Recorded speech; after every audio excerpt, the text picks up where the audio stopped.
What happened on the 9th of May? On the 9th of May, I'm sitting in the precincts of the Islamabad High Court. I'm on bail of these many cases, so there was no case on me. I get attacked by the commandos, not by police, by commandos. I was attacked. My guards were beaten up, and I was abducted from there, confirmed by the Supreme Court, unlawful and unconstitutional.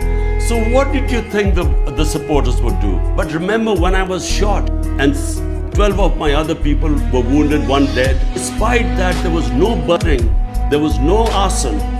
There were peaceful protests, but there were protests without any arson. When they see me being dragged like the head of the biggest party, abducted, there was going to be a reaction. This was all pre-planned. Police could have picked me up.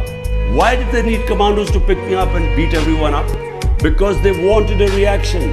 They have tried everything. They have put 10,000 of people in jail, including women, never done before, peaceful protesters, and worse, they have put people through torture. We've faced custodial torture. It's never happened in the history of this country.